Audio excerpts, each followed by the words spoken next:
I'm John Batchelor, Malcolm Homeline, Conference of Presidents, Major American Jewish Organizations. Assad in Moscow, surprise, for dinner with Vladimir Putin and the National Security Council. Surprise. We're joined now by Boris Zilberman of the Foundation for the Defense of Democracy. Boris, a very good evening to you.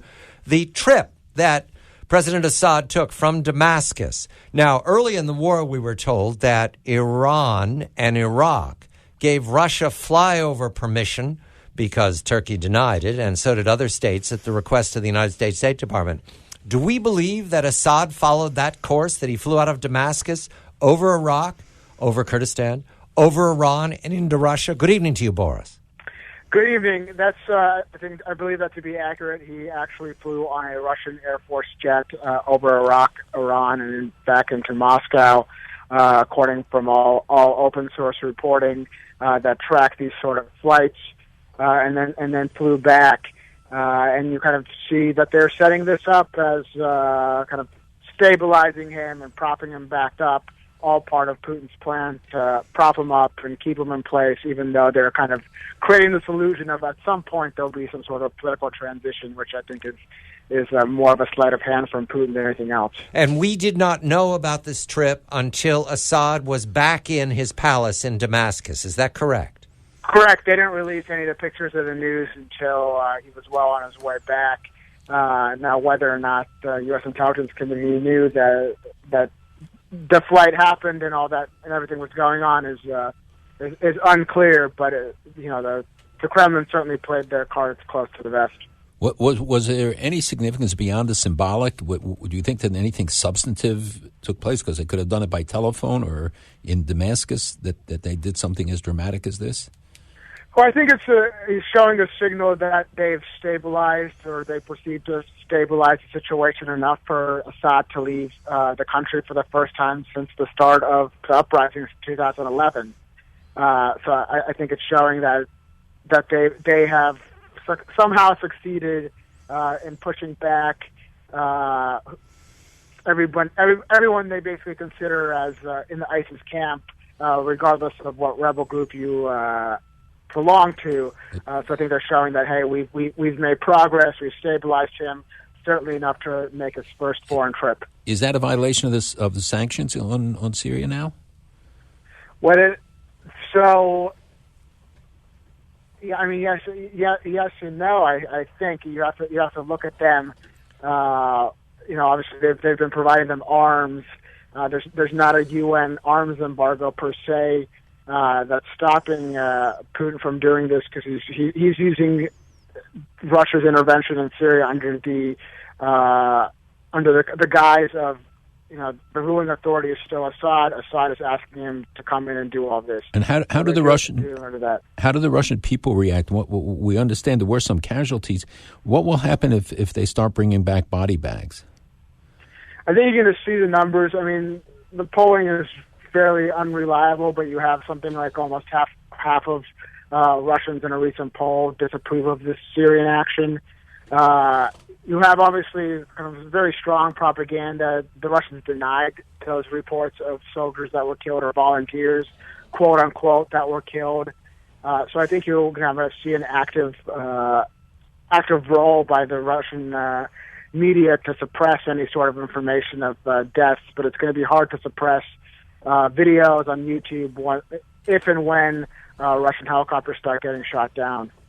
The Secretary of State and others in the Obama administration indicated after the Russian decision that the United States opposes Assad and wants him to go. Is that a breakdown between Washington and Moscow about Assad? Are they talking about this? One wants him to go, the other one wants him to stay. Are they going to compromise on this? Look, I think Putin has been very clear on the fact that he's really got two goals. It's to prop up Assad and quote unquote stabilize Syria, and also expand Russian power in the region and expand their foothold in the Levant. So I think they have got clear goals, and they're the boots on the ground. They certainly have more leverage over the situation than we do at the current point, because we've sort of kind of shied away from anything more than just strictly targeting ISIS sites, something that the Russians aren't really doing, even though they're saying they're targeting ISIS.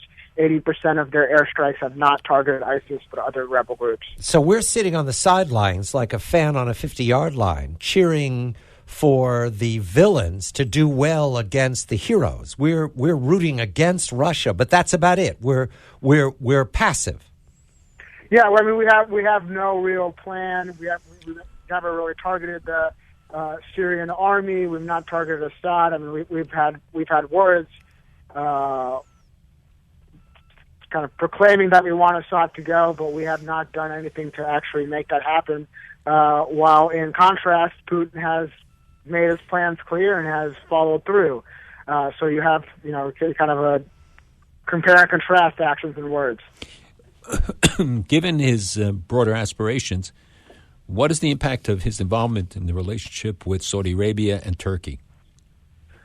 Well, my colleague and I, Jonathan Chanson, had an interesting piece on this. I mean, the Saudis are not happy. The Saudis are kind of sending in cheaper energy to Eastern Europe to try to hit the Russians in a kind of energy price market war.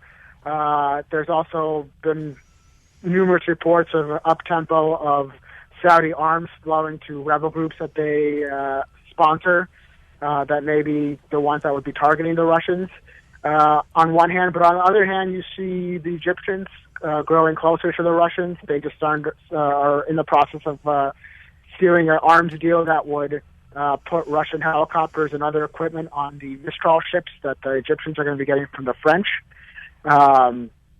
So they're growing closer, and Sisi, the Egyptian leader, has spoken approvingly of Russian intervention in Syria. So you have a mix in the Arab world where you have Saudis showing their concern. Obviously, the Russians are working with the Iraqis as well. This coordination cell that you alluded to in the beginning that has been set up in Baghdad, of all places, that the Iranians, the Russians, the Syrians, and the Iraqis are using to coordinate what's happening in Syria, and potentially Russian action in Iraq is certainly not off the table, and something that continues to be talked about.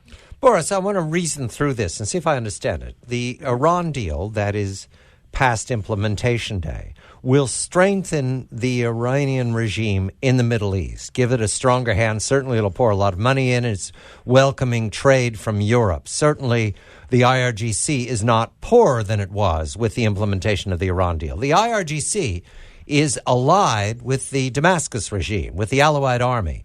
The Russians are seeking to support the Assad regime, which is an ambition, a goal, a mission of Iran. And the United States opposes Assad.